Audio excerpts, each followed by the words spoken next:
En alternatif, on l'a déjà dit, 2 et 2, cela ne fait pas toujours 4. Prenons un circuit avec, branché en série, des résistances et des réactances, bobines et condensateurs. On a une source alternative qui va nous débiter un courant d'une fréquence de, disons, 50 Hz, si elle veut bien. Monsieur Volta est chargé de mesurer les tensions efficaces entre 2 points quelconques du circuit. Supposons qu'il trouve 30 volts de là à là et 20 volts de là à là. Eh bien, de là à là, il ne trouvera pas 50 volts. Ça, je vous le garantis. N'est-ce pas, monsieur Volta?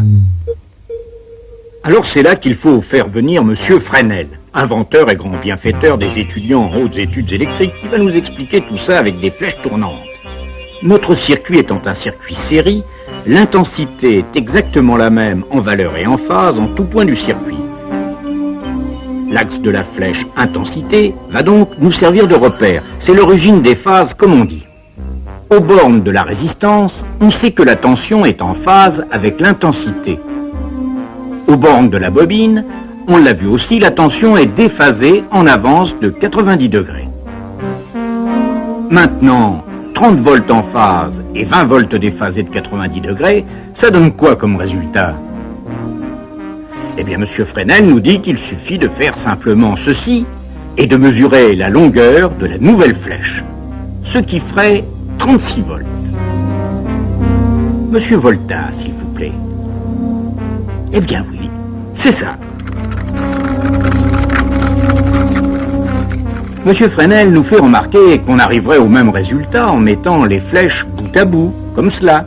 Et cette tension résultante aux bornes de l'ensemble, résistance bobine, est déphasée en avance toujours, mais d'un nouvel angle désigné sous le joli nom d'angle phi.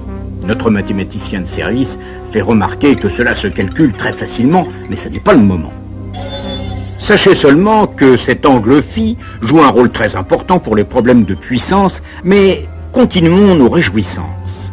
Aux bornes d'une résistance et d'un condensateur, la manip est la même, sauf que bien sûr, la tension aux bornes du condensateur serait de 90 degrés en retard sur l'intensité, et la tension résultante aux bornes de l'ensemble serait en retard d'un certain angle phi.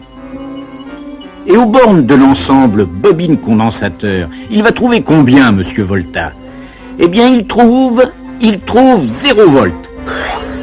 Remettez-vous, monsieur Volta.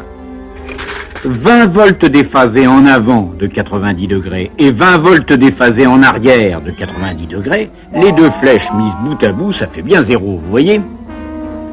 Pour tout vous dire, on a joué un tour à notre bon monsieur Volta. On a pris le cas particulier où les tensions aux bornes de la bobine et du condensateur étaient exactement égales. Mais ce n'est généralement pas le cas. Ainsi, la tension résultante et le déphasage aux bornes de l'ensemble se calculent grâce à ce diagramme fort simple. Remarquez, on aurait pu épargner à monsieur Volta tout ce tracas de mesure de tension en se servant simplement des valeurs de la résistance et des réactances. Car reprenons notre triangle des tensions du début. Si je divise les tensions par l'intensité efficace, qui est la même dans les deux, ne l'oublions pas, on obtient un nouveau triangle, semblable au premier, dans lequel, en particulier, l'angle phi est le même. Or, on connaît nos formules. Les tensions divisées par l'intensité, c'est la résistance, c'est la réactance inductive, c'est la réactance capacitive. Ainsi, on peut opérer de la même façon avec les flèches résistance et réactance que M. Fresnel a aussi dans son sac. En connaissant les valeurs de chaque élément, on peut prévoir ce qui va se passer dans le circuit, même s'il est débranché, ce qui permet à notre source d'aller se reposer.